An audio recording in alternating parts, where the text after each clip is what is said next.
Alors, la vidéo du jour aujourd'hui va porter sur la communication et la communication avec nos proches, notre entourage, notre famille, nos amis. En gros, la question est pourquoi sommes-nous de vrais quiches quand on doit communiquer avec les gens que l'on aime ou avec les gens qui sont proches de nous. Personnellement, c'est une question que je me pose souvent parce que quand je me vois en séance ou en tant que thérapeute, je trouve que je suis une nana plutôt cool, relativement avenante, de bonne humeur. Je suis là, je propose une tisane, je me pose. Même ma façon de parler est différente. Et finalement, j'ai aussi des dialogues différents avec mes patients. Et quand j'arrive à la maison, parfois je me transforme je sais pas, en quelqu'un de parfois beaucoup plus froid, de plus stressé, une sorte de harpie qui est exaspérée face à une chaussette qui traîne voilà, j'ai l'impression d'avoir deux nanas qui communiquent différemment en fonction de l'environnement dans lequel elles se trouvent. Et ça, on me le renvoie souvent. On me dit souvent, ouais, mais tu sais, moi je comprends pas, au travail, j'arrive à exprimer les choses, j'arrive à les exprimer calmement, alors qu'avec mon mari, ma fille, mon fils, je monte tout de suite dans les tours, je suis une vraie cocotte minute. Donc j'ai l'impression que c'est une situation que l'on peut tous vivre, alors sans faire de généralité. Et finalement, pourquoi est-ce qu'on communique différemment? Bon, déjà, il y a le critère de base, c'est que dans notre famille ou avec nos amis, il y a plus d'émotionnel. Voilà. On est peut-être plus sur nos gardes aussi, bizarrement, hein, alors que ce sont quand même nos proches. Mais c'est vrai que l'émotionnel nous met dans une posture où on prend moins facilement de recul. On explose beaucoup plus vite. Donc ça, c'est déjà la première chose. Ensuite, personnellement, quand j'arrive dans ma famille ou quand je suis dans des relations amicales, j'ai l'impression, après analyse, d'être quelque part plus exigeante et moins tolérante. À un moment donné, j'avais le syndrome du foutez-moi la paix. C'est-à-dire que quand je rentrais le soir, j'avais besoin d'entendre des choses positives, d'être dans une autre dynamique. Et il suffisait que quelqu'un, un de mes proches, vienne pour me raconter, oui, ce qui se passe chez machin, ça va, ça va pas. Je me coupais complètement parce que j'en avais assez, j'avais envie d'entendre d'autres choses. Et finalement, je me rends compte que en tant que thérapeute, quand on vient avec quelque chose qu'on a envie de me dire, j'ai pas du tout cette réaction-là. Enfin, vous allez me dire encore heureux. Je suis pas dans le côté fiche-moi la paix.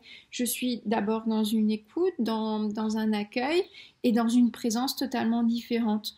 Donc effectivement, parfois en fonction de ce que mes proches vont me présenter, je vais être beaucoup plus facilement non, laisse-moi tranquille. Ce qui arrive pas forcément au travail. Donc là aussi, peut-être un degré de tolérance beaucoup moins élevé. Ouh. Ça c'est la première chose et la deuxième chose pardon, et ensuite il y a aussi des attentes vis-à-vis des proches qu'on n'a pas forcément vis-à-vis de nos collègues, de nos patients ou des gens que l'on croise moins souvent.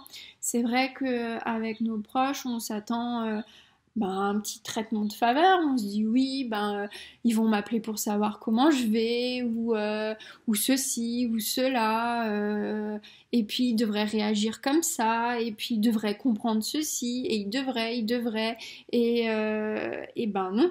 Et en fait, on s'attend à ce qu'ils réagissent d'une certaine manière, de euh, la manière qu'on a imaginée, alors que c'est pas forcément leur rôle. Avec des gens qui ne sont pas dans notre cercle intime, on n'attend rien. Donc finalement, tout ce qu'ils vont nous offrir